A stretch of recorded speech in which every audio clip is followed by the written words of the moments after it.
कहते हैं भगवान शौनकादि 88,000 ऋषियों को सूत जी शिव महापुराण की कथा सुनाते हुए कह रहे हैं, हे शौनकादि ऋषियों, इस कथा के सुनने से यत् पुण्यम सर्वदानेषु सर्वयज्ञेषु वा मुने शंभो पुराण श्रवणात् तत्फलम निश्चलम भवे।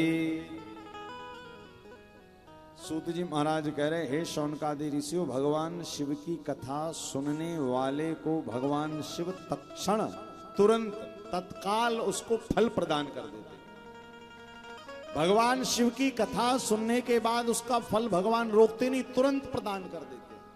जब तुरंत प्रदान करते हैं उसको तुरंत चमत्कार लगता है तो वो कहता है शिव जी ने तो चमत्कार कर दिया। तो भगवान शिव ही एक ऐसे देवता हैं जो आपको तुरंत देते हैं, आज नहीं, कल नहीं, परसों नहीं। यदि आज सुनी है तो अभी ही मिल जाएगा। 1 तारीख को सुनी है तो 1 को ही मिल जाएगा। और 1 से 7 तक सुनोगे तो पता नहीं बाबा विश्वनाथ क्या क्या दे देगा, क्या क्या नहीं दे सकते। वो सब कुछ प्रदान कर सकते हैं। तो इनकी कथा सुनने से लिखा है, शंभो पुराण श्रवणा तत्फलम निश्चलम भवे। जन्मांतरे भवेत् पुण्यम महदस्य सुधीमतः तस्य प्रीतिर्भवे तत्र महाभाग्यवतो मुने। देखिए यहां पर एक बड़ा अच्छा प्रश्न पूछा है शौनकादियों ने, हे प्रभु, ऐसी कथा जो हमारी मति को सुधीर, हमारी मति को पवित्र करे, क्योंकि कलिकाल में सारा का सारा खेल हमारे मन का ही है। व्यक्ति आजकल तन से कम बीमार पड़ता है, पता है, मन से ज्यादा बीमार पड़ता है। यदि आप सोच लो ना, बैठे बैठे अरे बड़ी गर्मी लग रही है, तो अभी बैठ नहीं पाओगे। हम ही कथा सुना रहे हैं, अब कमरों में तो एसी लगी है, किंतु यहाँ पर मन कथा में लगा है, सुनाने में, सुनने में। तो जब मन लग जाता है ना कहीं पर अच्छी जगह पर, तो फिर ना ठंडी ना गर्मी ना बरसात, और अभी मन हटा और फिर अभी भूख भी लगाएगी, फिर अभी प्यास भी लगाएगी, फिर अभी मोबाइल में भी ध्यान चला जाएगा, फिर अभी रोगी भी, फिर सब। देखिए इसी कारण कहा जाता है कलयुग में सबसे शाश्वत साधन भगवान की कथा है। कथा में बैठने के बाद आपको यह भी नहीं पता रहता कि हमें कष्ट क्या है।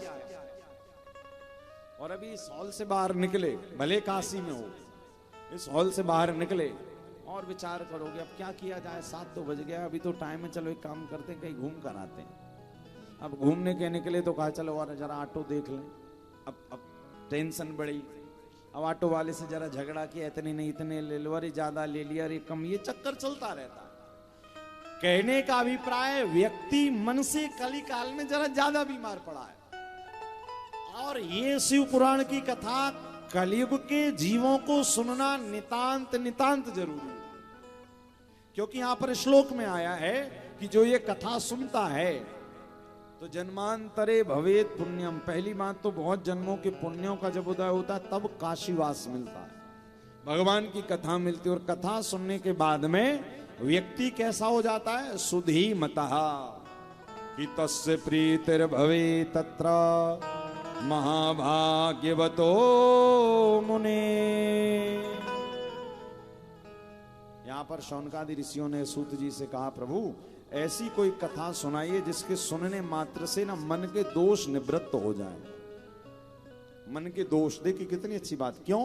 क्योंकि व्यक्ति मन के दोषों के कारण ही पाप करता है। आपको पता है यहां लिखा है, व्यक्ति मन के दोषों के कारण ही पाप करता है, और पाप का फल है जीवन में दुख।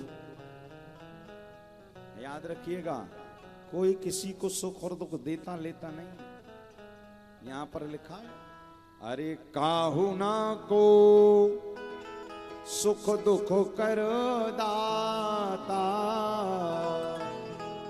अरे निज कृत कर्म भोग सब भ्राता। तो शौनकादि ऋषि कह रहे हैं, हे सूत जी महाराज, ऐसी कोई कथा सुनाइए कि मन में कोई दोष ही ना आए। जब दोष नहीं आएगा तो कोई व्यक्ति पाप करेगा नहीं, जब पाप नहीं करेगा तो जीवन में दुख नहीं होगा। आज व्यक्ति दोषों के कारण पाप करता, पाप के कारण दुख आता, और जब दुख आता है तो बाबा विश्वनाथ से कहता, प्रभु अब कष्ट दूर कर दो, नहीं, महादेव से मत कहो कि कष्ट दूर कर दो, महादेव से कहो प्रभु ऐसी कृपा करो कि मन में दोष ही ना आए। क्योंकि लिखा है जब व्यक्ति, देखिए वेद वेद कहते हैं कि पाप और पुण्य ये दो बीज हैं। आपको पता, पाप और पुण्य ये दो बीज हैं। जब व्यक्ति पाप करता है तो उसमें फल लगता है दुख का, और जब व्यक्ति पुण्य करता है तो उसमें फल लगता है सुख का। इसी कारण सुख और दुख आपको कहीं और से नहीं है। व्यक्ति अपने स्वयं के पुण्यों के कारण सुखी होता है और व्यक्ति अपने स्वयं के पापों के कारण दुखी होता है। इसी कारण संतों ने कहा है कि पुण्य बिना सुख होए नहीं, होए न दुख बिन पाप, काहू को दोष न दीजिए, समझे आपन आप पहले इसका समझिए कि हमें आखिर कष्ट क्यों मिल रहा है। आज हम क्या करते हैं भैया, तुम हमको लोग शिकायत करते हैं ना कि तुम हमारे जीवन में जब से आए हो तब से हमें कष्ट मिल रहा। नहीं, कई लोग घर में आए थे, कहते जब से हम इस घर में आए तब से हमें कष्ट मिल रहा है। नहीं, 10 साल से रह रहे कष्ट नहीं मिला, 11वें साल में कष्ट मिलने लगा।